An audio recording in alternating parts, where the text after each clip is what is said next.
3, 2, 1. Hello and welcome back to PDF. Patch Day Friday. I know it's a Saturday. We apologize. We had things to do. Next week there's a lot of things we need to handle. But overall, hello everyone and welcome to another weekly. We have a lot of this thing, amazing news, especially in the world of gaming. Of course, I'm always joined by our co-host, Nader, the Wandering NPC. Please view his channel. He posts another Digimon Let's Play. And of course, where do you reach in Digimon at the moment? Right now.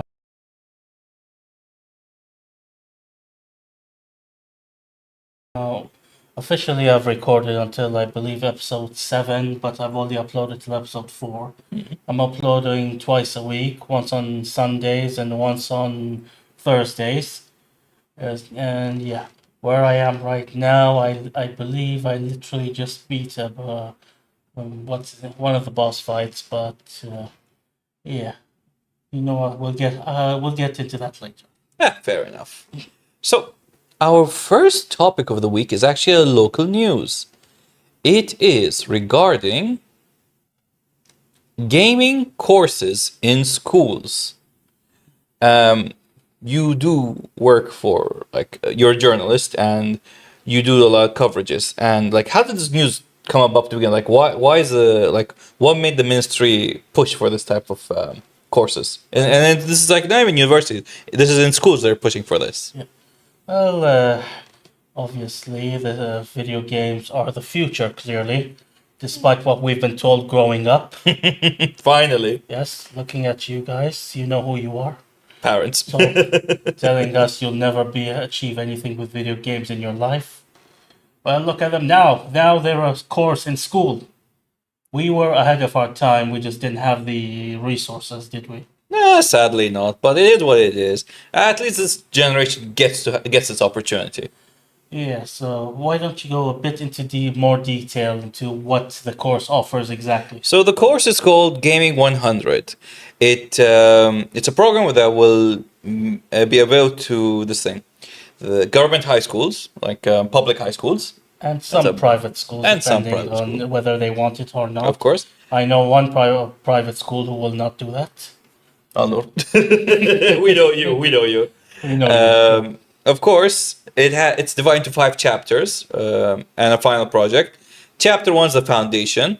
Chapter 2 is understanding gaming mechanics, core mechanics, UI, etc. Chapter 3 will be game engines. I guess it will cover Unreal, Godot, Unity, probably, of course, and maybe RPG Maker, which is one of the easiest ones. I assume it will start with RPG Maker since it is the simplest one to get hold of. True. And then maybe they branch out into other engines. I guess it will probably be more towards possibly, Unreal, because it's the most used one. Possibly. Mm-hmm. Possibly eventually they will get to Unreal, maybe just for them to have the basics and the foundations first before actually working on the engine. This bug is annoying me. There's literally a bug over there. I apologize. He's a fan of the show. He's a fan of the show. The only bug. Yeah. Come on, he's buzzing to be here. Get the fuck get out. Okay, so next one is chapter 4, which is gaming and society. It's more about this gaming. It's a weird thing, but it's mainly about story, how to write a story in your video game. And last but not least, it's careers in gaming. Of course, it's gonna delve into maybe local video game companies. We have 2 or 3. We're very minor. We do have 2 or 3. Mm-hmm. One of them is Fred the Dead. Yes. We're making the Catatonic game. And the other one is Eagle. Yeah. Golden. I don't remember the name. It's Eagle something. I apologize. And then there's, of course, the final project that's going to cover, of course, people who the final project is prototype in video games, your first prototype. Basically, you've got to make a playable game I'm assuming the final grade will be based on how good the game is, how good the story is. Obviously, they're not expecting you guys to make Expedition 33 games. But hey, If you can make a good playable game with a decent story, with even half decent story, I'm sure you'll pass the course. And on top of it, if you finish that game, you can just put it on Steam, boom, and people buy anything on Steam at this point. Just to there's actually some communities that just want to have all the games on Steam. Pretty much, yeah. Pretty much, yeah. So you can sell it for a dime a dozen. That's fine. And yeah, let's head to Speaking of Expedition 33, uh guess who's not happy about the game? Shroud is not happy about the game. Whoever Now, that is. I'm sorry.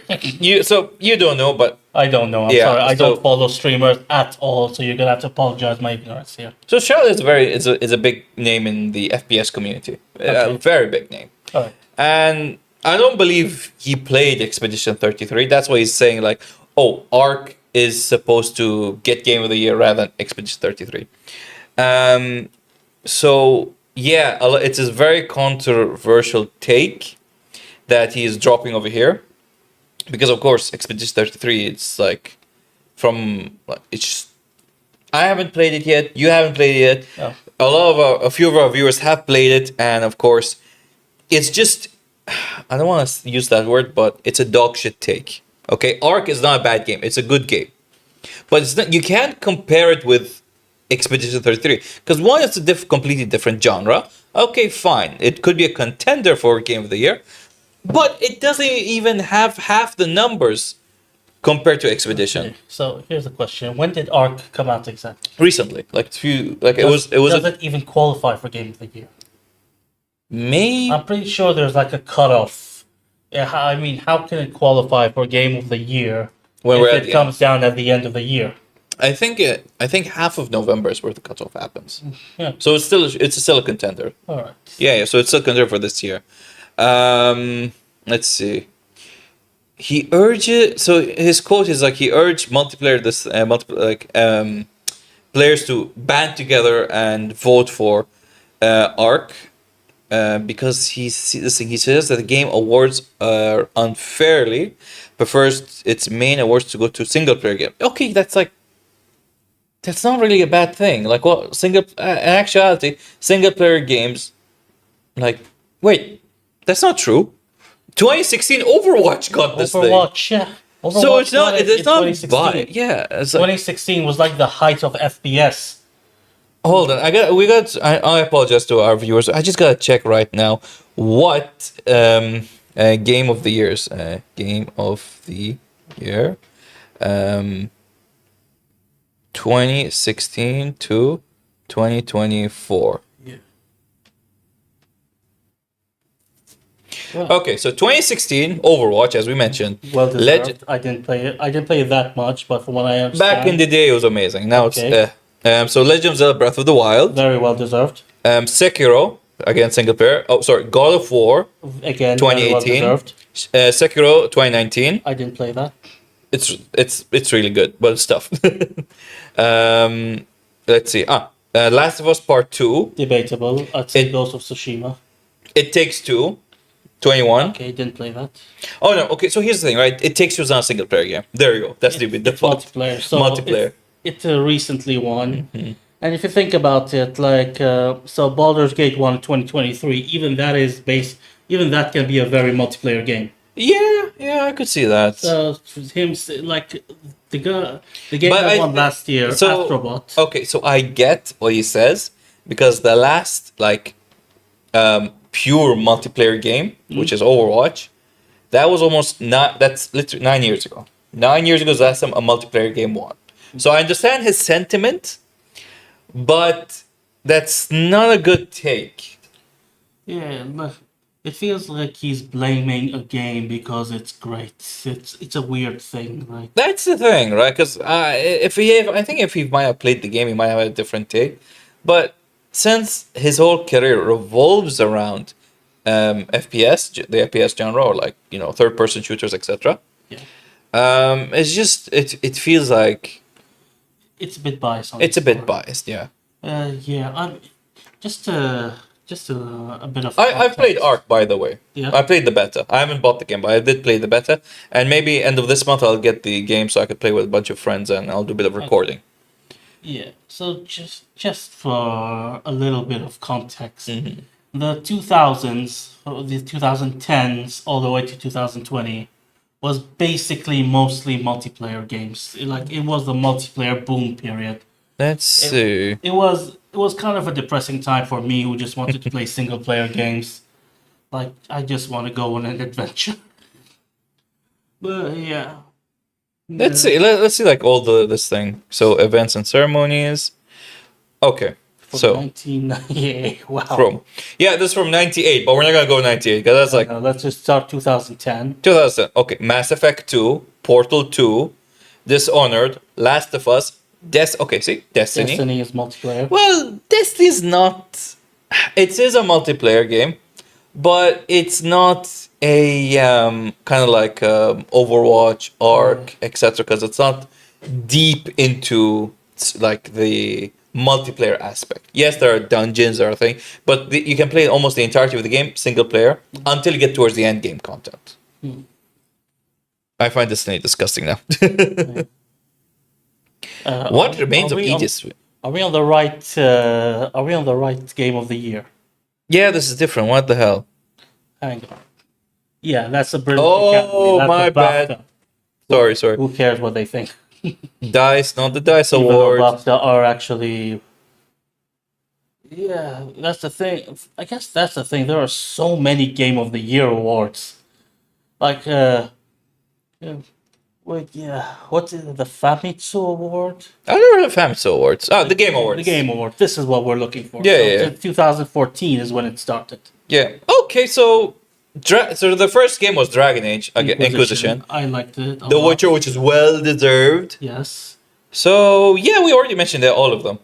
Honestly, from what I've seen the list, pretty much most of these games are very well deserved. Couple here and there are debatable, but not necessarily undeserved. Wait, which one's debatable? Let's just. I'd say Last of Us Part Two. I preferred Ghost of Tsushima over it, but Ghost of Tsushima should have won that game that year. yeah, I think Ghost of Tsushima won the fans Game of the Year award. What the fuck? I didn't get it.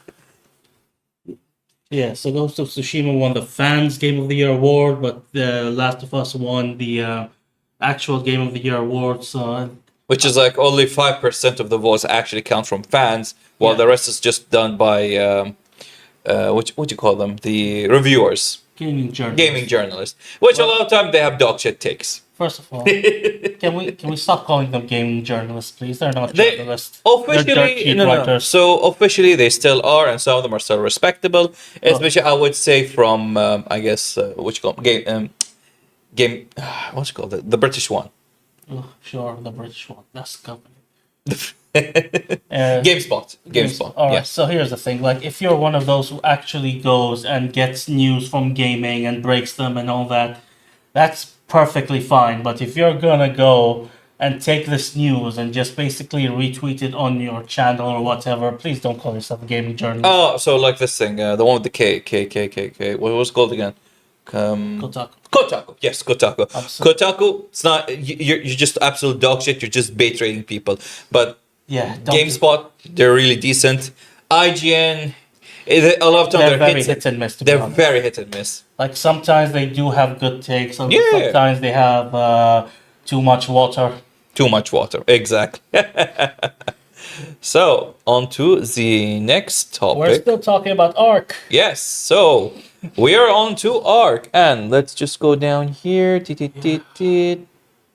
Yeah. So regarding Arc, since we're like transitioning from one to another and still regarding Arc, there's a controversy about Arc using AI for its For its voice acting. voice acting. But Yes. it has used it in other things in the game.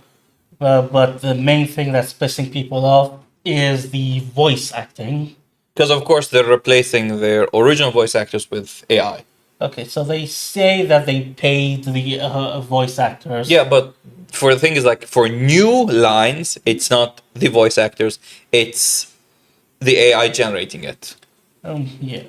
So that's what I'm wondering. Like, are these voice actors gonna be paid for these new lines, or are they not gonna be paid? Because this is where you have to have a bit of a gray area. Like, if as a voice actor I give my voice to the game, and they're like, okay, we're gonna use AI create new lines and all that, but then you will be paid for those lines since it's still your voice. Is that more acceptable? Hmm. But what's the point? Okay. So what's the point of me using AI if I'm still going to pay the person? Yeah, that's the thing. A lot of people. That's exactly very controversial for me to say. I don't like what just came out of my mouth, but that's the thing, right? Um, what like I think they paid him a, maybe this is like me assuming. Either they paid him a decent amount at the first, it's like a one-time payment. They signed the contract, like okay, we're gonna your voice will use AI, and or either it's going to be that they pay them a very minor fee compared to what they would usually get. So they still get paid. Like this is just we're assuming here. Apparently, they still got paid for their voices being used for AI. We don't know how much. Okay, so they are getting paid. They are getting paid. That's the thing. Like Nope. It was in my head. You got it it. was in my head. It did die. you got it, and then you let it go. The master will never kill creature. Yeah. At least maybe it learned its lesson now. It doesn't come next to us. But yeah, as for the AI thing, so the company has said that they are never going to be using generative AI into the game. Okay. They've made it very clear that they made a promise there will be no generative AI that steals assets from artists who already done the work and everything. The only thing they will do is use AI for, I believe, three things in total. Okay. One of them is the voice acting thing. The other one is to just as world building, which we discussed this, I believe, a couple of weeks ago. Yes, we if you're did. going to use AI to make the game easier for your developers, then why not? Mm-hmm. And the third thing is, I believe they said they're going to use AI for the enemy robots just to give them a more dynamic field. Okay, no, that's absolutely fine. Yeah. Like enemy combatants for their intelligence, absolutely. We've been using AI in enemies for a very long time, especially in a very game I really, really love, Fear. Fear had one of the smartest enemies in any game I played. Like they were very like just deadly. Like they would just like one person would shoot at the other was just like surround you. They were very like just tough to deal with Yeah. And back in then- 2009. Yeah, and then you have Halo 1 AI where I snipe enemies and the other enemies are running around all confused, like, what is going on? Kind of like Skyrim. Like Skyrim. Skyrim enemies are meme worthy. Oh, they absolutely are. So, on to the next, which is no, not you. There you are. Oof. You know what? Before we go on to the next topic, let's ask the viewers and you, of course, what have you been playing this week? Go. So I actually I'm playing a game I always wanted to play, but I never had the chance until now. Mm-hmm. The game released 6 years ago on the Switch. It's called Yoshi's Crafted World. Yoshi's Crafted World. Is that the one where he's a string? Yeah, it is so well done. Honestly. Really? So well done. Mm-hmm. The levels are so creative. Like I wish I could show you images from the level. They are so good. I'm just at the beginning of the game, and yet there are reasons to go back to these levels and just Admire the scenery. not just admire them. Basically, you finish a few levels, and then there is a NPC that asks you to do things for them, and it's worth it because you end up discovering things that you did not know that you could do. Like Okay. yeah, so in one of the levels in the mine, it's basically a mine, and there's a mine cart all the way out in the basically all the way out there that it's on screen but it's blurred out. It makes you think that it is just for just as a decoration, but you can actually throw an egg at it, and yeah, it turns out to be a collectible. Okay. So it's like hidden stuff that just like. It's hidden in plain sight, and it is really, really well done. Plus, plenty of doggos. Any game that has doggos in them. Yes. All right. So, what about you? Okay, so I've been playing again EU5. I'm still like there's still a lot of things for me to learn. Either I could talk. We could do a minor review now or later. Well, we can get to that later. Fine. EU5 is when I've been playing Digimon, Helldivers, and what's the last game I've been playing? Oh, I did. Nintendo's not gonna like this, but I did download a hacked ROM. It's called Pokemon Violet, Purple Violet, Violet Purple. Is that one of those difficulty ROM? No, it's just like Just a quality of life. it's a quality of life hack where like it adds 3 generations of Pokemon, and on top of it, like you don't need to trade for Pokemon to evolve. Yeah, there are plenty of games like that. The one that I played most recently was, I believe, Ultraviolet. Ultraviolet. Yes, Okay, Ultraviolet. so the one I played recently, I believe, was called Imperial Emerald. Yeah. I like the name. What's it Yeah. about? It's Pokemon Emerald, but with, like you said, basically a lot of new Pokemon added and updated mechanics, updated movesets, and all that. Nice. A lot of work went into that. Plus, there is one I liked. It's basically mostly just a graphical change called Sea Glass Emerald. It is. I can't explain the art for you. Could you look it up? Just my phone's right over here, so Yeah. the thing is like the viewers won't be able to see it. See, glass. Look it. Oops. It's alright. I did not mean to do that. But yeah, look it up. Look it up. Well, bro. Here we go. Emerald Sea Glass. Yeah. I got it. Oh wait, this is like a downgrade.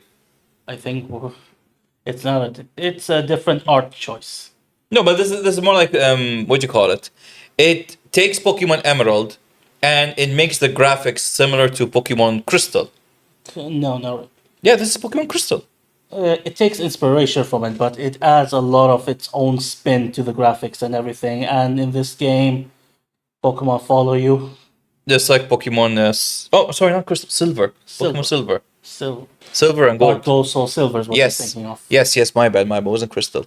But yeah, see, it's the same art style as Gold and Silver, like the originals, not the hard gold. Yeah. I like. Yeah. Plus, like a very popular one that for a while was incredibly popular was Infinite Fusion. I have not You heard of that. created, which you can basically fuse any Pokemon with each other. Anything, literally. I thought it was just a website. No. Someone actually made a game out of it. Oh, okay. Nice. Any two Pokemon. You want to fuse Mewtwo with Rattata for some reason, you can do that in this game. Mewtata. Literally, it will be called Mewtata. Mewtata. Or maybe Mewtuta. Mewtuta. Plus, before we move on, one thing great about Pokemon Infinite Fusion is that the fans can actually create their own fusion art and submit it to the creator, and the creator puts it in the game. Oh. When you fuse two Pokemon, if there is fan art of it, you get the choice. Do you want the default sprite, or do you want the fan-made sprite instead?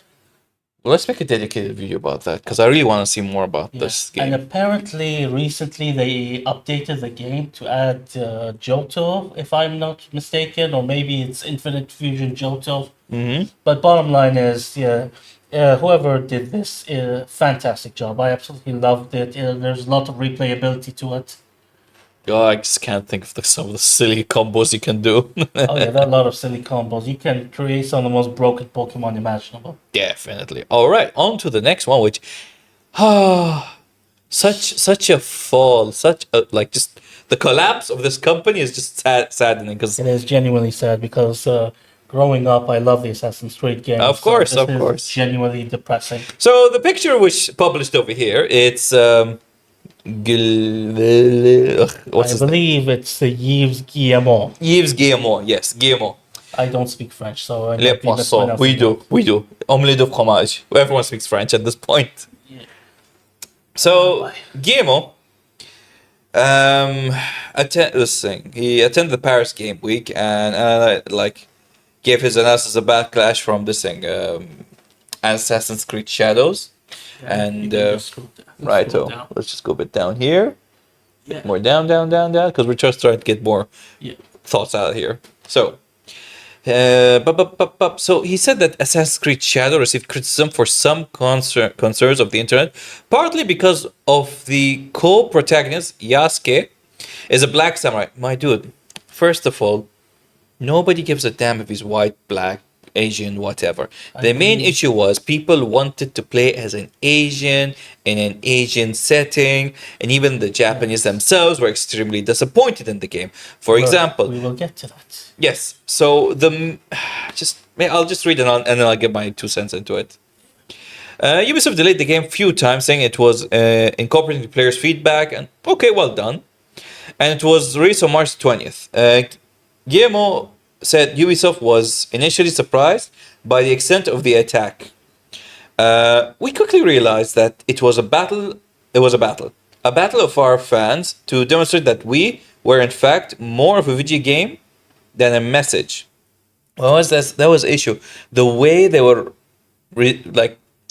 sending the message and the trailers and everything, they're like, oh, we're going for historic accuracy, we're doing this, we're doing that. My dude, like, the way you even the way you promoted I feel like it would have been better if they didn't use the word historical accuracy. Yeah. With all due respect, I don't play Assassin's Creed for historical accuracy. Exactly. Like, come on. And then, like, like, it was nice that the character existed within the historical world and he influenced people, but he was never mentioned because he was an assassin. But Yasuke, on the other hand, it just didn't feel right. His setting and everything just did not feel right. Yeah, I think Yasuke would have worked if he was like a side character in the game that you interacted with and did missions with. And if you could play with him, that's fine. That's absolutely fine. Yeah. But the main protagonist should have been Japanese. Yes, we have a co-protagonist, which was we do have Naomi. Naomi.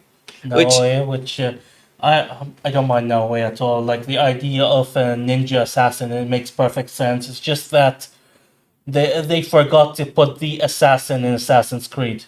Well, she was a ninja, finally an assassin. No, what I mean was, like, even when you use the assassination function, it did not necessarily assassinate some of the enemies. This is what I always hated about modern Assassin's Creed, because you need to get the best gear, level up, and everything to assassinate enemies.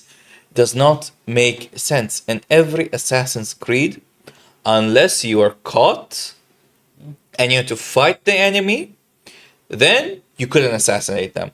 But if you were like jumping from up high with like this, like the hidden knife, you could have instantly assassinated anyone. Yeah, basically in the older games, you were rewarded for being able to assassin. Yes, a hidden assassin. No one knows who you are. No one saw you, and you just like walk up, dead, done. Unalive, what the modern people say. Like seriously, this franchise seriously fell. It has fallen, like, sadly. You went from being able to fist fight with a pope to having basically Chinese features in a Japanese game. Oh, thank God they haven't. If they would have had the chance, they would have added gacha systems. Oh, would you like to play as Ezio Auditore? Give us $2, but you might have a chance to get him. So stupid. So let's read more. Yeah. According to data from Alenia Analytics, 7 months after it launched, AC Shadows has sold an estimated of 4.3 million copies. 56% on PS5, 26% on Xbox Series, and 18% on Steam. Which is that's still good. That's still okay especially for Steam, but I'm assuming most of them are just using modded stuff. Yeah, of course. Let's see. By comparison, AC Mirage spin-off has sold around 5 million copies. Valhalla sold around a whooping of 20 million. Difference. Okay, I can see why it's a flop considering. A lot of people basically agree that Valhalla, while not a good Assassin's Creed game, was a great Viking game, and that is why, in a way, it still worked. That's the thing which annoys me about Origins and Valhalla, and Odyssey. They weren't Assassin's Creed games. To me, they are not Assassin's Creed games. Look, I liked Origins. I liked I liked Odyssey. I liked Valhalla.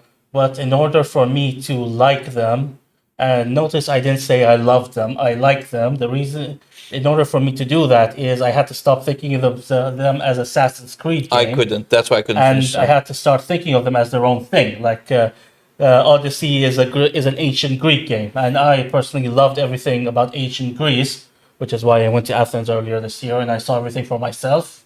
Nice. Yes, like I legitimately went to the temple based, which is inspired in the Hercules movie. I went there. Of course, you can't actually go in because it's been destroyed by the Ottomans. Thank you, Ottomans. Hey, when they converted it to a mosque, it was absolutely fine. But the gunpowders just all went boom.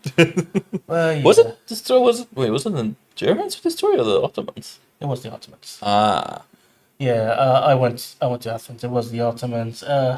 I still loved it. Anyway, I think we're moving a bit off track. We're not here to have a history discussion on Greek history, even though I could do that for 7 hours. join us on our second podcast, History Talks. Sure, We don't have that. don't tempt me.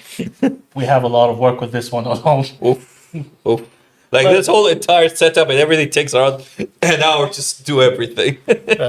And that's not including the work behind the scenes. Absolutely. Let's not go off topic. Let's go back again. Yeah. So And so let's see. AC Milan 20. Ghost of Yoti has sold around 2.5 million copies in 3 weeks. Ooh, I'm assuming it should be close to 3 million right now. should be. Just a little story. Like on the day of release, I was in Thailand and I just went to one of the shops there. I went in the like 12 p.m. So it's not like I went like crazy late time of the day. And the shops open around 11. I went there and I was like, "Do you have Ghost of Yoti?" And they're like, "Oh no, it's sold out." It was sold out in the first hour. Wow. That's impressive. Yeah, that's how much people are looking forward to Ghost of Yoti. And see, here's the thing. It had a woman protagonist. So people don't really care if it's a woman or a man or black or white. It's just, you need to have a good story and a good plot. I mean, some of them do care about, but they're weird. We don't talk about them. Like, if it goes way out of realism, it might annoy me. Like, for example, Tomb Raider. It's like, oh, we already know it's not a realistic game, but Yeah, it's one of the first games that like gave us a full female. Well, I'd say Samus. Samus was the first. Samus was probably the 1st female But, like, action hero. On the box, Lara Croft. Yeah, and even modern day Tomb Raider games, I loved all They're of really them, good. They're really honestly. good. Like, especially like with RTX graphics and everything. Super. Oh, yeah, they were so good. I really want another Tomb Raider game, as long as it's done as well as the ones before. I think the team's actually very talented and they could deliver. Yeah, looking forward to it.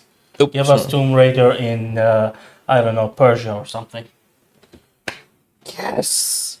Give us Tomb Raider in Persia. Yes. Have her meet a Persian man. What, Tomb Raider? What are you doing here? You have come to steal the things of Persepolis? بفرما, before you do, please, بفرما. Here's some choy. Here's some nabat, saffron nabat. I'm just... Before you cry racism, he and I are Persians. We can make these jokes. I'm Turco-Persian, so I can make two race jokes with a bit of Jewish heritage. I can just go 3 ways, baby. You and I both have that Jewish heritage. In us. Exactly. Which is why, so I do like to mess with people sometimes, a bit unrelated. Like, I like to mess with people sometimes when they say something, and I'll be like, that's anti-Semitic. And it's funny because I can actually say that. Yes. Yes. Okay. We can. You can't. Moving on. What else is going on with Ubisoft? Oh, there's so much here, but we're just veered off so much. Okay, we'll quickly wrap it up. Ubisoft is facing significant financial challenges with indication that it may be preparing for bankruptcy due to declining revenues and mounting debt. You were saying, Mr. Guillemot? You were saying? Omelette de fromage? No. Everyone hates the French, so we can make fun of them also. The company has experienced a dramatic decline in its market capitalization, dropping over 85% in the past 4 years. As early of 2025, Ubisoft net debt stands approximately 1.4 billion, with cash reserves dwindling to around 932 million euros. This financial strain has led up to a series of disappointing game releases, including Star Wars Outlaws, which failed to meet sales expectation, further exacerbating the company's woes. You forgot to mention one thing over here, Yeah.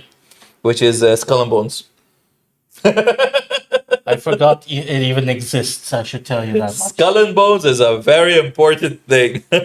Ah, the fact that I forgot it even exists should tell you everything you need to know about Skull and Bones. Yes. So, are you ready for the big reveal? The thing that everyone's been talking about, the thing that's gonna take the gaming industry by storm? Are you ready? Let's go and talk about the Steam Machine. The mean machine, the GameCube, is coming in hot. And everyone's going crazy. Of course, one of our viewers, Abeda, I'm gonna call him out, he was extremely annoyed that this thing cannot run 120 frames of 4K. I'm like, and then here's the thing I have to tell him: not a single console can run 4K purely. All of them use FSR or DLSSR or DLSS to run 4K upscaled. Not a single console can actually do it natively. Yeah. But it is an impressive device. At the same time, you need to remember this is not meant to be. This is basically a low-end PC that can run Steam games well. That's what you need to think of it. So it's not going to be up to standards of those very expensive rigs. Yeah, and I mean like a majority of PC players play on 1080p. 1080p is like a statistic, like I've talked about it statistically, and I've shared the image with him. Like, oh, let me go to like WhatsApp so I can bring out that image. And Yeah, I don't think I've ever even tried to open anything in 4K. like I can, because my monitor is now this, but like I'm being hampered with. I've talked to you on while we were setting up everything. I have a 3700X as my CPU. That thing is hampering me down, and I can't really play a lot of games on like pure thing. But you should be able to with your rig, like 30 FPS. Yeah, but I mean, look, I can still run games really well. I'm playing Time Stranger and run 60 FPS smooth, and like I upload it on YouTube, and even on YouTube, it runs very smoothly apparently. So over here, yeah. most and this is like from Steam itself from October, because every month they do a review, like statistics survey, so they see who's running what and what's being run. So of course, most OS is of course we'll talk about Steam Machine much more in detail, but gotta get this idea across. So most gamers have a rig of 16 GB RAM. They have many of them run Intel CPUs from 2.3 to 2.9 gigahertz.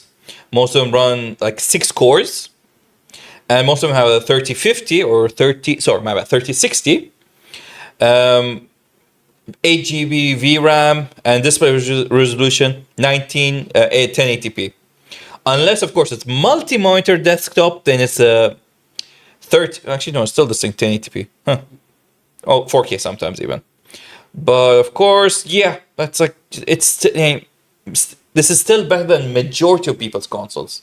That if it can run on 60 frames per not consoles, PC rigs, 30 frames on the GameCube. Yes, Petros, the GameCube. And welcome. So let's read what the GameCube has in statistics, and we're also going to talk about more of the other, the other announced stuff, such as the Steam controller, and of course, Digimon isn't very resource incentive, to be fair. Fair enough. Wait, how behind are you? But yeah, okay. So let's go. The goal is to be The goal is to be able to run almost all PC games on the console. Of course, certain PC games will not be able to run, such as Battlefield and, of course, maybe GTA, because they don't want it to be run on Linux, because Linux, you can easily get to the back ends of things and like hack and etc. And a lot of developers just because like they rather use the streamline things, but if this is a success, then it should be able to. 4K gaming at 60 FPS, AMD RDNA 3 GPU, similar to the RTX 4060, which is really, really good. About 6 times stronger than the Steam Deck, and of course, the Steam Deck itself is the best, in my point of view, handheld console. If you want to compare it to the Xbox ROG Ally or ROG Ally, that thing's too overpriced. For what it is and what it offers, too overpriced. Let's see. It's a small form, powerful PC, and it's literally a cube, 6 into 6 inches, I believe. Yeah.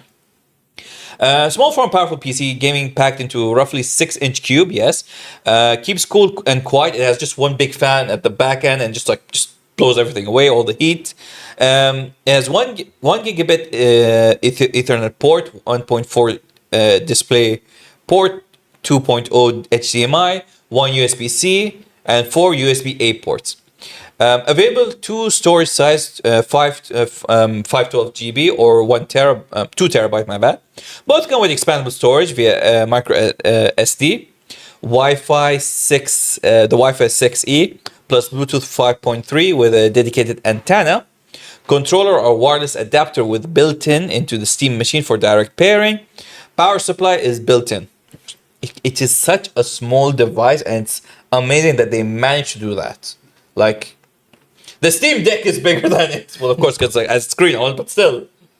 Well, yeah, I mean, the Steam Deck has a screen that you need to actually look at to play. Yes. This one connects to a bigger screen. Exactly. So, of course, like the thing, there's so much I want to talk about the Steam Deck. It is a minute console that you could use it as a PC or a console. Purely a console. Second, it can run a large amount of Steam games. The Steam Deck did not have that ability because it's on par with a 1050 Ti. It's on par with a PS3. Yeah. Or like an Xbox, not 360, Xbox One.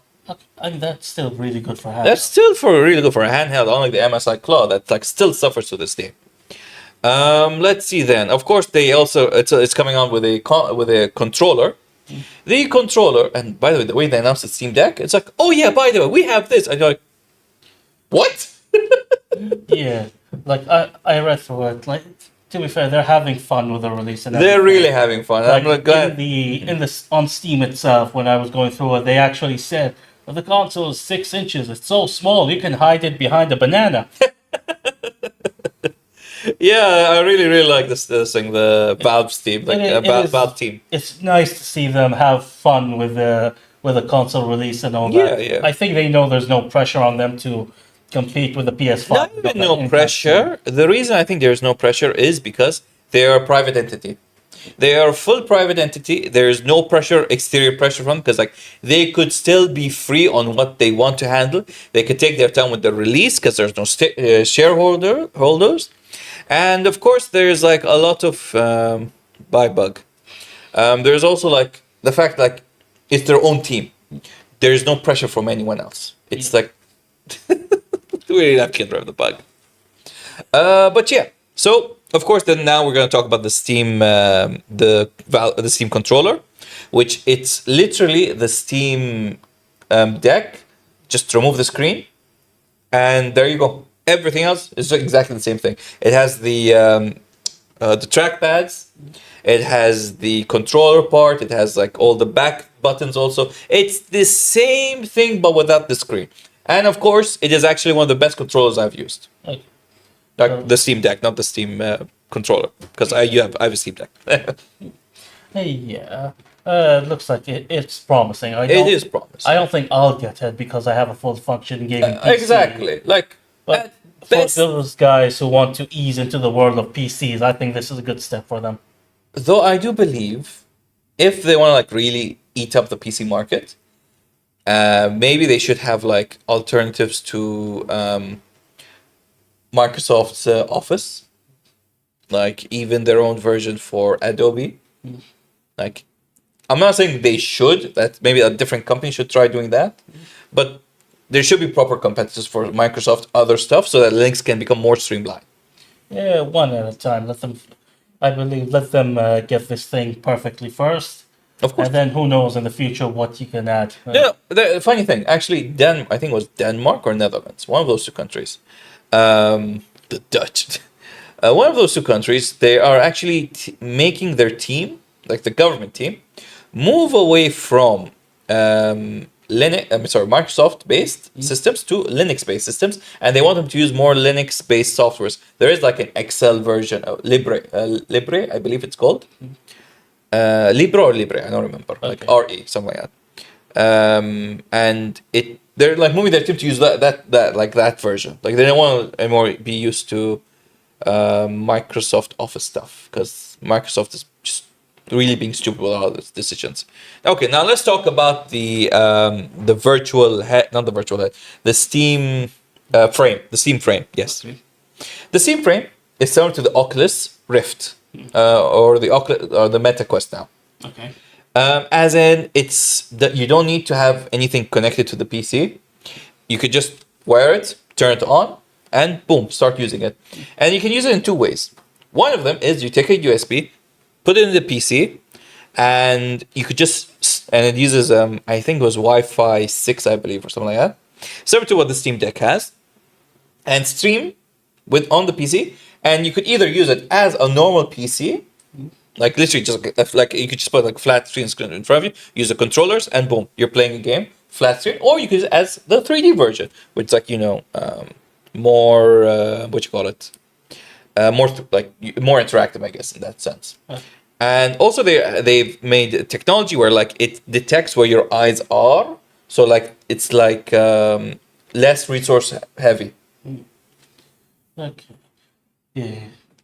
The VR technology or whatever you call it is slowly advancing. It is advancing, and the thing is like they don't want to make it too expensive like what Sony did. Yeah. Because what Sony did was just too overpriced, and it just kind of killed its own market. Yeah. While Steam, I hope the Steam one's actually priced well because the HTC Vive was overpriced. Meta is actually the only really well priced ones for Steam, VR. Okay, but how good is the Meta one though? Like I have the two. Yeah. I have the two. It's really well designed, and I don't like it. Just not many games are on it. Like you could use it I use it to. I played Half-Life Alyx on it because I streamed on it. It's still very well designed. A few of the controls aren't well for it because it was mainly designed for the Valve version. Yeah. But overall, it's still a very well. Oof. It's okay for its price. It's okay for its price. It's just very well for its price. Okay. I guess that's it. Like we've talked enough about the Steam machine. I'm excited for it. I'm not sure if I'll get it or not. I have a beefy PC myself, thank God. But alhamdulillah. But I think that's the first time I spoke Arabic. Alhamdulillah. But yeah, yani, it's just really, really. It feels like something I might get in the future. I don't know. I'll see. Because I really like Linux. So, and on to the next subject, which is Moving on. Black Ops 3. I mean 7. 7. That's an actual boss from. We're time travelers, guys. We're talking about Black Ops 3. Yes. So, what is the Black Ops thing? Here it is. Keep going. There it is. There we go. Yeah. Full disclosure. I don't want to talk about this game. I just want to skim through it. We will be skimming through it because I don't play this game. I don't play Black Ops at all. The last time I played it, I just played which is the one with the basically I just played one of the Call of Duty games with a campaign. There was barely a campaign. Then I played the zombies, which was fine. I never touched it again. Oof. Yeah. But the reason we're talking about it is because we'll proceed to read it. Well, everyone can see this image, and that's not from a zombies map. That's from an actual boss fight in 7.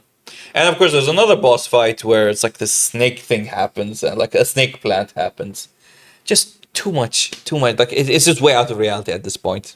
So, being called one of the biggest steps backwards in the franchise by many players, and as you play one of the 4 members of Spectre 1, a squad led by David Mason, son of Alex Mason, the protagonist of the first Black Ops game. Said 10 years after the 2025 events of Black Ops 2, with the game's antagonist Raul Mendez seemingly returning from the dead. So, Raul Mendez is more like he's an AI in this game, not Return from the Dead. Yeah, okay. Because I was just about to say, somehow Raul returned. Eh. So let's see. The focal point around the psychochemical weapon known as the Cradle, heavily implied to have been eradicated in Black Ops 6. So they're bringing back one of the old from Black Ops 6. There isn't a single non-hostile. Wait, there isn't a single non-hostile NPC. Yeah, that's what that's what I've read a lot of players say. So apparently, like, there back in the previous games, at least there were some NPCs who I believe used to help you out, or at least you could just interact with and made the world feel alive. Oh, On the other okay, hand, okay. here every single NPC apparently is hostile. Oh, that's not fun. I get. Like in certain missions, I believe it was Modern Warfare, where like you have allies around you and they're helping you push, etc. Okay, I get I it. believe that's what they're implying. I didn't play this game. I'm not planning on getting Black Neither Ops. am I. Well, you can get on Game Pass, but I'm not gonna spend 200 GB on that shit. Feels like going from one location to the next with a very loose story attached, lack of character, even just civilian and more urban mission setting to such as Tokyo. But it's a battleground. Why would civilians be there? Yeah, but so yeah, like Tokyo was a big city, lots of people, and yet apparently it feels empty and lonely according to some people who play the game. Like Resident Evil 6 did a better job than this. And Resident Evil 6 would have an excuse because the whole world is basically infected. Yeah. Being pushed as specifically as a co-op campaign rather than a single player one. This it's always online for some reason. There's no pausing in single player. There's That no makes pausing. no sense. There's no pausing in a single player game. Let's see. Campaign mode feels more like an afterthought. More focus went through multiplayer and zombies this year. Black Ops 7 is a serious low point for Call of Duty campaign. Yeah, from what I'm seeing and what I'm hearing, it's just it doesn't feel like a good campaign, and it just feels like, oh yeah, we know this character from 10 years ago. We're bringing him back. Yeah. Like this looks like a zombie. Like that image right there. It looks like a zombie map. Does not look like a mission map. Yeah, so a few weeks ago we talked about Call of Duty and them forcing cartoony characters and cartoony guns into basically the Fortnitification of Call of Duty. Yes, so sad. And somehow this is an even more step back for them. Yeah, That should yeah. say something. And thank God for Battlefield 6. Yeah. Well, who knows? I don't know what Black Ops guys are thinking anymore. So They're not. They're just thinking of money. yeah, Like it's like it's not even the game devs themselves. I wouldn't blame the game devs maybe, sure. but it's mainly the what you It's call the it. guys above them. It's the guys above them who are like the marketing everything, and they're like, oh, Fortnite did this. Let's also do this, and that's it. That's how it is. I cannot wait for the My Little Pony skins. Technically, Don't. yes. Yeah. Technically, there is a guy in a unicorn, and the gun is also has a unicorn on it, and like it just farts rainbows. You did not know about this skin, did you? Blizzard, Activision, whoever the hell makes this game. Why? Why not? Why? Why? You know, your face is way out of the camera. They don't need to see my face. I want them to hear me. Because clearly they can see, but they can't hear. Why? What's next? Are you gonna give us Hello Kitty? Don't you dare. Don't you dare. There's something similar. Oh, come on. That's what made me quit the game, because it didn't feel like Call of Duty anymore. It just felt like, oh, it's a gun shooting game with a bunch of skins. That's it. I didn't enjoy it at all. I'll play Battlefield Can we 2025. move on before I... We are moving on to another dead or dying game called, which is our favorite, sadly, and it hurts me to see those numbers up there. Monster Hunter Wild. It just gets worse. This is our childhood. This is our childhood legitimately. You and I played this religiously on the PSP. PSP, 3DS, And then the on PS4. the PS4, on the PC, we've been playing this game, every iteration of this game since the PSP, Monster Hunter 2, I believe it was called. Yes, Monster Hunter Freedom. Yeah. Yeah, we played Freedom. But we played Monster Hunter. We tried playing on the PS2, but we didn't know how to, because it was Japanese. We didn't know how to do it. We played the game in Yes, Japanese. totally original game, by the way. Totally original. Everything. They can't do anything to us. That's ages ago. The age of piracy. But yeah, so as we can see over here, the numbers are just like from 1.3 million on launch, or like on launch, to 24 to 30,000 on peak, 30,000 on peak. That is just a 99%. That is depressing. That's a 98% drop, I believe. That is depressing. Yeah, yeah. Just for context, remind them how much Monster Hunter World, which was 2 games ago, has. 29,000. Is it 29? I believe so. 19,000. I mean, So- you can always check it right here. It's right Yeah, here. yeah, it's right here. Yeah, 19,000, my bad. So, and 26,000 peak. So so there's very little difference between the two games, even though one's older than the other. But then this is more content. This is more stable and more content, while Wilds feels less content. Yeah, okay, we're getting the GOG Mazio, but my dudes, you launched a Monster Hunter game without Kushala Daura. And of course, I'm going to say a bunch of names that nobody's going to know. Kushala Daura, Lunistra, Teostra, Chameleos. The 4 major dragons. Like actual dragons, not the bullshit we get every game. Like, where are these big boys? Where are the dragons at? We got like one dragon, which is like the stupid crystal one. Yeah. We got, okay, the Gorb Mangala is a pseudo dragon. But like everyone else, like the main dragons, where are they?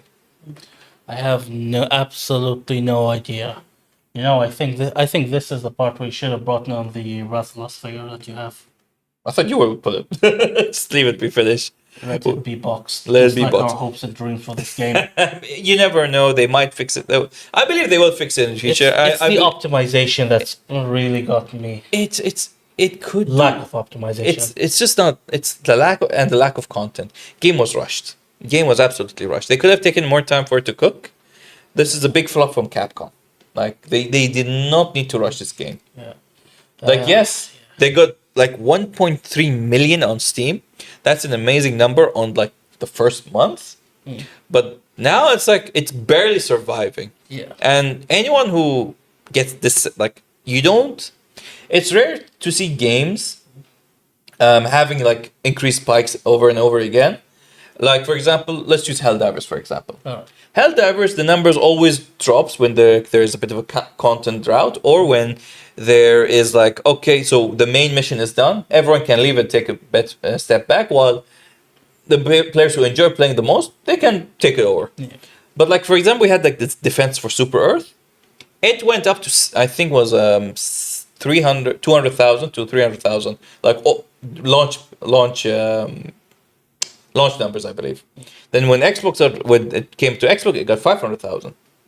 So yeah, there are games that can make a comeback and they can really push themselves, but it's like Monster Hunter needs more content, needs more like proper optimization for it to be its ultimate version.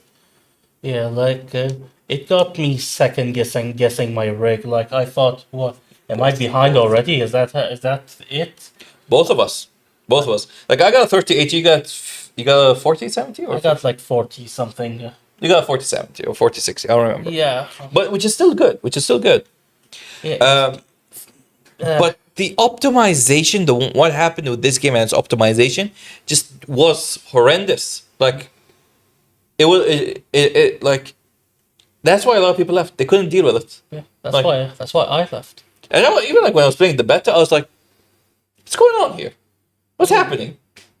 It didn't make sense. With the betas, at least you think there is some room for improvement. because Exactly. That's why it's called a beta. But that's the thing, right? Even during the beta, I was like very skeptical. I'm like, it feels this game is not complete. It really felt that. I remember when I told, like, okay, we're done with this, but I remember when I told my friends, don't get Sea of Thieves yet.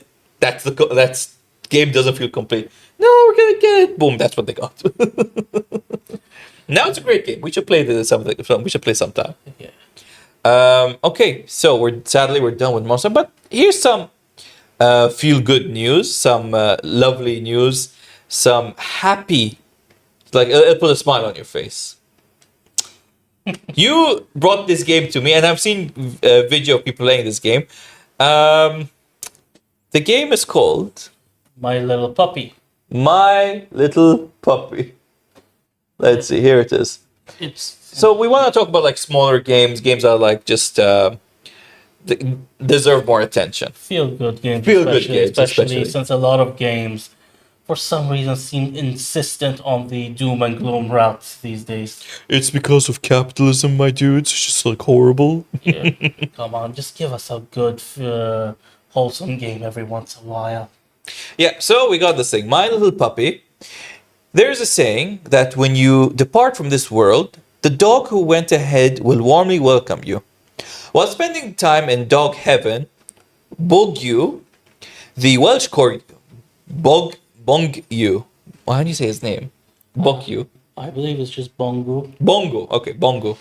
Bongo, the Welsh corgi, suddenly catches his dad's scent. Now he embarks on a journey to meet his pappy. There's around 1,200 reviews. 90%, 97% are overwhelmingly positive. and it costs around $13. It's a steal. Apparently, the game lasts about 5 or 6 hours. So Yeah, it's but not for like well, for a $10 game, that's worth it. yeah, it's not that intensive a game. And it's more optimized than all the games we mentioned up there. Yeah, as you can see, I believe they have a section where you reunite a dog with John Wick. Yeah, we were looking for a very good picture, and we just found this. We're like, John Wick, put it there. The views. Although I don't think they got the license for that, so that's probably one Jick. One chick. No, it's Wick John. Wick John. Wick John. Yeah, Keanu John. Keanu John.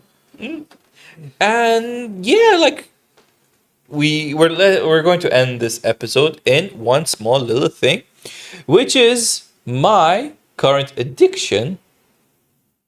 It's just screw. Oh no, come on. Ah, there we go. EU5 review. We are here and we are here to stay. This is a Paradox game, and I've been playing the EU4 for almost 900 hours. Yeah. I almost clocked in 950 hours. I was like, dang it, I couldn't beat EU4. I could have made 40 hours if I played more. But no, 950 hours, that's apparently still noob numbers compared to most people. I got a lot of rare achievements. Forming Persia, forming Italy. I play Iron Man the most, so it's like the hardcore version. Okay, yeah, I don't play Iron Man, so It's fine. It's like, you enjoy the game? That's it. I like play how you want. I like playing it casually. Yeah. So casually, you can like just mess around with the control command, right? Yeah, I don't use it every single game. Like Yeah, of sometimes I just want to mess about, create stupid things, create stupid empires, like create a Mexican empire in Spain instead of the other way around. It was just for fun stuff. A reverse colonization. A of reverse Spain. colonization. Apparently, there's an actual achievement There for is, that there on is. Iron Man mode. There is. Obviously, I don't play Iron Man mode. Before I actually, let's say, moved from from 4 to 5. Yeah. That is a fly. Whatever. So before I moved to EU5, I really want to play Japan, and I really wanted to like push myself to get more achievements before like moving on. Yeah. I still have the game downloaded, but I'm still focusing on 5.9. Okay. So I was able to do a lot of the Japanese achievements, like form Japan from a diome. But I was so confused at first. I was like, why did I not get the achievement? This doesn't make sense. Because you need to even conquer the Raikyu Islands Yeah. for you to get the achievement, which I didn't know. Okay. So yeah, I finally conquered them. I also went and conquered Anno, Yeah. and yeah, finally done. So now an EU5 review.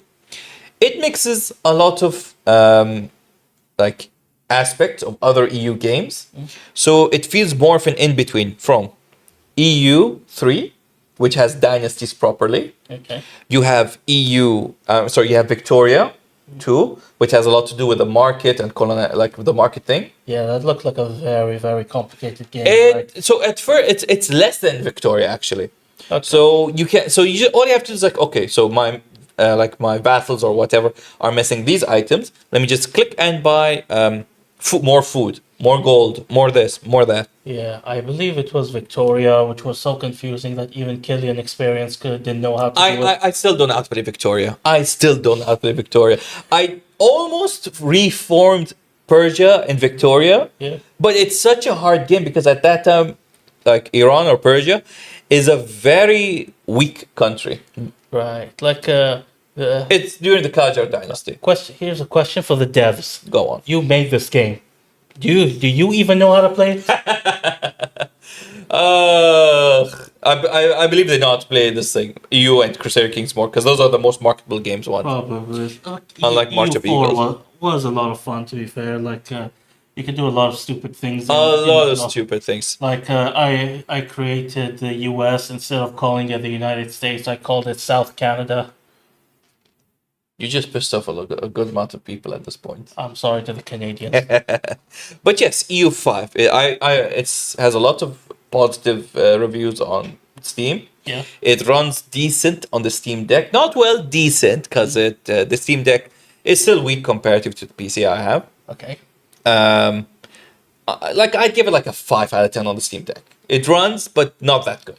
It's doable. It's not doable. amazing. It's doable. Like you gotta run it on the lowest settings to get the best out of it. Okay.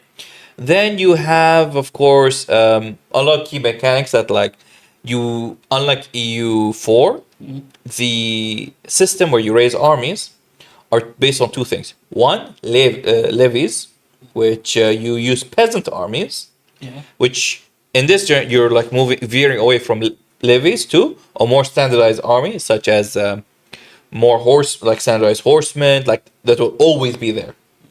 And you don't need to reinforce them. Of course, there's still reinforce a counter if you lose troops, but they will always be there, and like you dismantling them, unlike levies. So you can have like 1,000 cannons, you can have 20,000 infantry, 10,000 cavalry, etc.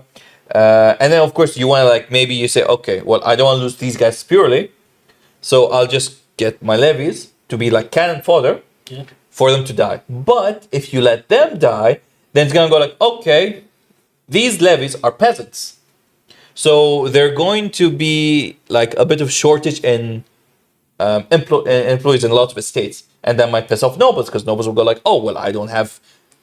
You took some of my peasants for your war. Yeah. And I'd say there's a lot of hidden nations that are really, really good and OP.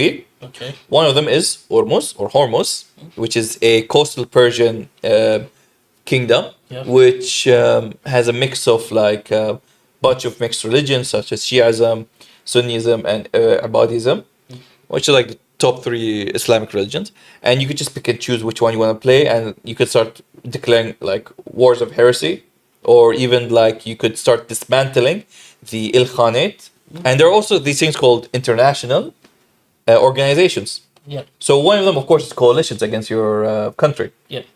And of course, there is a system. Also, they change aggressive expansion Okay. from it still exists, but now it's called antagonism for some reason. Okay. Still aggressive expansion, and of course, the Ottomans are still there, and they're still really strong. The Ottomans, the Kebab, are still really strong at the beginning of the game, where they get lots of lucky points to like lucky events to do, where they get to maybe even vassalize the Anatolian beyliks. Yeah. The Mamluks are strong, but you really want to like push towards the Ottomans before they get strong. But if you're playing the Byzantines, you could still have a chance against the Ottomans if they're like waging war against someone. You could still wage war against them and take them out early. So I played a few like games and like I have around like 60 to 70 hours now in these past 2 weeks. If you're interested in like a grand strategy, EU5, I recommend it. But there are still a few things maybe they need to fix here and there. Because a lot of nations do feel passive. They don't really attack unless, of course, your aggressive or your antagonism is really high. Okay. So here's the thing: with the Ottomans, you're really playing around. Like the way they expand is, you're really playing around with aggressive expansion. And of course, they have this event called the Rise of Turks. If you're like the strongest Turkish nation in Anatolia, you get a lot of perks. And I got 4 coalitions. And you know what? Which coalition destroyed me? Yeah. None. No. None. No. Guess what destroyed me? What? The Black Plague. Disgusting. I was saying, I'm like, so Bulgaria, Anatolian states, let's see, the Byzantine, the Pope, the Genoa, Venice, except they all like I had an entire coalition against me. Yeah. 4 after another. None of them could take me down. And I didn't even have standing army at this point. I just had levies. None of them could take me down. What took me down? Fucking Black Death. I mean, it's pretty realistic, to be honest. Like, Pretty realistic, yeah, I have to agree with there. Huh. Yeah. Sad. But yeah, I really enjoyed. Like that's my like quick review. I really want to talk about it because we talked about it last week, but I was still like learning the loops of the game. But yeah, shall we just? I mean, yeah, it was a fun game. EU4, I did enjoy it a lot, and I remember the first time playing it. I believe I played as Spain for the first time, and then Spain's a great starting nation. yeah. Unfortunately, I did not know what aggressive expansion was, and I just attacked France with absolutely no casus belli at all. Which means casus belli, in case you don't know what it means, is you need a reason to attack another nation. A lot of times, it's as simple as sending spies to another land And with just having a claiming it for yourselves. territorial dispute. Yeah, but yeah, I did not have any of that. I did not know what it was. I was playing the game. It for has a very high learning curve. It's like any 4X games, they have a very high learning curve. Like I'm not gonna say it's easy to get into. No, definitely not. Not Crusader Kings, not Victoria, not March of Irons, not Heart of Ironheart. Ironheart. Sorry, Ironheart or Heart of Iron. I'm not Heart sure of- what it's called. Heart of Irons. Heart Yes. of Iron. Not EU4, EU5. They're all games. Even what you call it, Imperialis. Imperialis. Like it's a dead game, but not a single of these games like have an easy mode. Like they're all extremely tough. They don't have any like an easy way to play it, and of course. But I do recommend them to play if you're like into like this expansionist type of empire building, etc. Yeah, it takes a certain audience to like Of that course, game. of It's not for course. everybody. Like it is still a very niche game, all things considered, for the community. Yeah. So it's interesting. So it came out on November 4, the same exact day as Football Manager. We talked about that. We Yes. talked about I'm that. not going to get into that again. Basically, all I'm going to say is one of them, they both had a bit shaky starts in terms of bugs and all that, but EU was able to. EU Bounce really back. stabilized everything, got much better. Meanwhile, it's not looking good for FM because a Korean streamer, I don't know the name, I have to apologize for that. So the guy was very well known for just playing Football Manager, and he recently announced that he's gonna stop playing FM26 completely, and the only reason he even played the game was because FM sponsored them, basically. Oof. I am tempted to just start to get the game and see what the crap show is about, But Do you really want to waste your money on shit? that's the thing. It's not a free game. Like if it was a free game, I could do it for We just do for have the one love. thing. There's one thing I could suggest here, but I'm not sure if I should. Piracy. Yeah, no. There are anti-piracy measures in place. Fair enough. Of course, there's before we end the stream, there was one thing I want to talk about, which are like on our shorts. We got a few comments about World of Warcraft, about the subject we talked about last week, which is about microtransaction. One of the comments that like really annoyed me was, and I quote, "When WoW players learn about the thing that all other games have been seeing for years." This is referring to microtransactions, and of course, the differences between a lot of games.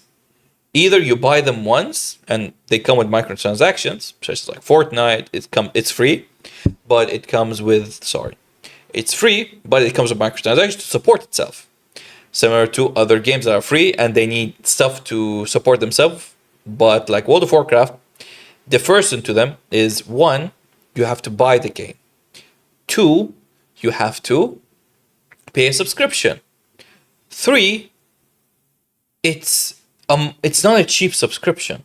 Yes, it's been stable for a long time, but with current times and everything, it does feel heavy sometimes.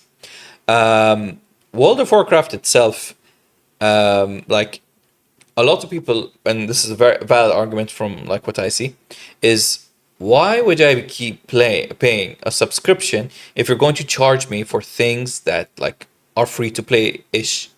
Like, why it doesn't make sense, because like as we talked about last week, if you want to like have multiple like chairs, lanterns, etc., you have to like buy them multiple times and not just buy once and then you get the item and you can just duplicate the item. No, the way to design this thing is you have to buy the item multiple times for you to place it in your housing. So no, players deserve to be angry about this because it's such a scummy thing. A lot of games have housing systems, but this is one of the most scummiest ways to do it. Like that's like why like I heavily disagree with this system. I believe like all like Warcraft people will agree with me. And by that, like I know we want to end it like on a happy goat note, but I want to talk about this comment on the short. And of course, like we're always listening to comments. We love to react to them. We love to, of course, we're always trying to improve the production of this podcast. And of course, I'm always happy that you're always with me in like the background and here in the thingamajigger. And of course, we'd like to again thank MSTV for providing us with the equipment to do this podcast. And next week we will be on hiatus due to personal reasons. They're happy reasons, thankfully. And we will see you guys not next week, but the week after. And we wish you all a good night and toodles, poodles, and keep gaming on. We're doing catchphrases now. Well, we're doing catchphrases. Yes. Sporting Gijon. We'll end it here.